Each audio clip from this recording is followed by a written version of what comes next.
भगवान विष्णु जिन्हें कोई हरा नहीं सकता, उनका सिर कैसे कट गया? ये कोई साधारण कहानी नहीं है।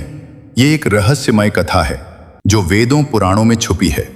शतपथ ब्राह्मणी देवी भगवत पुराण से निकली हैं। ये हैग्रीव के उत्पत्ति की कथा है।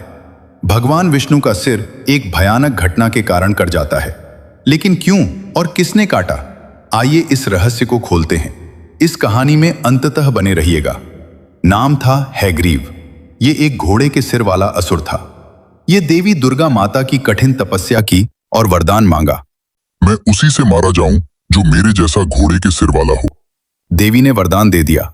हैग्रीव अजेय हो गया। उसने देवताओं पर आक्रमण कर दिया, वेदों को चुरा लिया तथा स्वर्ग में आतंक फैला दिया।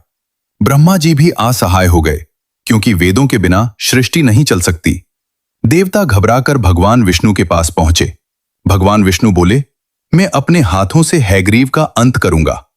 वे युद्ध के लिए निकल पड़े। लंबा युद्ध चल कई दिनों तक विष्णु जी थक हारकर अपने वैकुंठ लौट गए। उन्होंने अपना विशाल धनुष शारंग जमीन पर खड़ा किया, उसकी डोल पर सिर टिकाया और योग निद्रा में लीन हो गए। इधर देवताओं को एक महत्वपूर्ण यज्ञ करना था। यज्ञ पूरा करने के लिए विष्णु जी को जगाना जरूरी था, वरना सब व्यर्थ। देवता वैकुंठ पहुंचे। उन्होंने विष्णु जी को जगाने की कोशिश की, पुकारा, हिलाया, लेकिन विष्णु जी की योग निद्रा इतनी गहरी थी कि कुछ नहीं हुआ। इंद्रदेव घबराए। ब्रह्मा जी ने सलाह दी, एक छोटा कीड़ा पैदा करो जो धनुष की डोर काट दे। देवगण, एक सूक्ष्म जीव की रचना करो, वही उस धनुष की प्रत्यंचा को काटेगा। डोर कटते ही धनुष सीधा होगा और विष्णु जी जाग जाएंगे। देवताओं ने ऐसा ही किया। एक छोटी सी दीमक ने धनुष की मजबूत डोर चबानी शुरू की। धीरे धीरे, लेकिन जैसे ही डोर कटी, खटाक, धनुष के दोनों सिरे अचानक फैले और इतनी जोर से झटका लगा कि भगवान विष्णु का सिर धड़ से अलग हो गया। हाँ, विष्णु जी का सिर कट गया। वो सिर दूर जा गिरा और चारों तरफ अंधेरा छा गया। देवता स्तब्ध रह गए।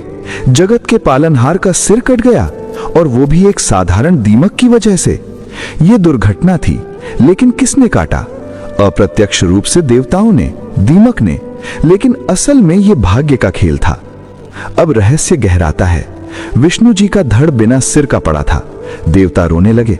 ब्रह्मा जी ने कहा, यह कोई साधारण घटना नहीं। हयग्रीव असुर का वरदान याद है? उसे केवल घोड़े का सिर वाला ही मार सकता है। देवी दुर्गा प्रकट हुई और बोली, विष्णु को घोड़े का सिर लगाओ, तब वे हयग्रीव अवतार बनेंगे और असुर का वध करेंगे।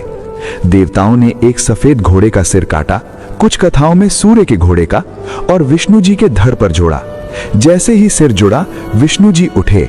अब उनका रूप था हयग्रीव। मानव शरीर, घोड़े का सिर, सफेद, तेजस्वी, ज्ञान का प्रतीक। वे युद्ध भूमि पर पहुंचे। हयग्रीव असुर देखकर घबराया, क्योंकि अब सामने उस जैसा ही था। भयंकर युद्ध हुआ। अंत में हयग्रीव अवतार ने असुर हयग्रीव का वध कर दिया। वेद लौट आए। सृष्टि फिर चल पड़ी।